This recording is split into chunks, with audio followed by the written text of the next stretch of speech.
ബഹുമാനപ്പെട്ട ഉസ്താദുമാരെ, പ്രിയപ്പെട്ട കൂട്ടുകാരെ, എല്ലാവർക്കും എന്റെ വിനീതമായ സലാം. ഞാൻ ഇവിടെ എത്തിച്ചേർന്നിരിക്കുന്നത് യുദ്ധമില്ലാത്ത ലോകം എന്ന വിഷയത്തെ കുറിച്ച് ഏതാനും വാക്കുകൾ സംസാരിക്കുവാനാണ്. യുദ്ധം എന്ന് കേൾക്കുമ്പോൾ തന്നെ എവരുടെ മനസ്സിൽ ഭയമാണ്. അത് കണ്ണീരിന്റെയും വേദനയുടെയും കഥകളാണ് പറയുന്നത്. യുദ്ധം ഈ ലോകത്തിന് ഒരു നേട്ടവും നൽകിയിട്ടില്ല.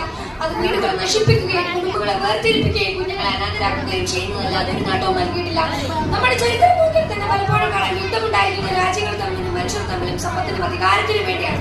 എന്നാൽ അതിന്റെ എല്ലാം അവസാനം ദുരിതങ്ങളും നഷ്ടങ്ങളുമായിട്ടാണ് ബാക്കിയാക്കുക. ഇതൊരു സ്വപ്നമായിട്ടാണ് നിങ്ങൾക്ക് തോന്നുന്നതെങ്കിൽ യുദ്ധമില്ലാത്ത ലോകം നമുക്ക് സാധ്യമാക്കാൻ സാധിക്കും. അതിനായി ചെറിയ ചെറിയ വാക്കുതർക്കങ്ങൾ സംസാരിച്ചു തീർക്കുക, എല്ലാവരെയും ബഹുമാനിക്കുക. നമുക്കറിയാം, യുദ്ധങ്ങളും അന്ധവിശ്വാസങ്ങളുടെ ലോകത്താണ് സന്ദേശമായി വന്ന പ്രവാചകൻ മുഹമ്മദ് നബി സല്ലല്ലാഹു അലൈഹി വസല്ലം. അദ്ദേഹത്തിന്റെ ജീവിതത്തിൽ യുദ്ധങ്ങൾ ഉണ്ടായിട്ടുണ്ടെങ്കിൽ അതൊന്നും സമ്പത്തിനും അധികാരത്തിനും വേണ്ടിയായിരുന്നില്ല, മറിച്ച് നീതിക്കും സമാധാനത്തിനും വേണ്ടിയായിരുന്നു. നമുക്കറിയാം, അദ്ദേഹം ഇപ്പോൾ സമാധാനത്തിന്റെ പാതയിലൂടെ മാത്രമേ യുദ്ധം നേതൃത്വം വഹിച്ചിട്ടുള്ളൂ. പ്രതിരോധത്തിനായോ അടിച്ചമർത്തപ്പെട്ടവരെ സംരക്ഷിക്കാനും വേണ്ടി മാത്രമാണ് അദ്ദേഹം യുദ്ധം നേതൃത്വം വഹിച്ചിട്ടുള്ളത്. നബി സല്ലല്ലാഹു അലൈഹി വസല്ലമയുടെ പെരുമാറ്റം കരുണയും കാരുണ്യത്തിന്റെയും ഉദാഹരണമായിരുന്നു. സാഹോദര്യവും സ്നേഹവും നിറഞ്ഞ ലോകത്ത് യുദ്ധരഹിത ലോകം കെട്ടിപ്പടുക്കാൻ സാധിക്കുമെന്ന് നബി സല്ലല്ലാഹു അലൈഹി വസല്ലമയുടെ ജീവിതം നമ്മളെ പഠിപ്പിക്കുന്നു.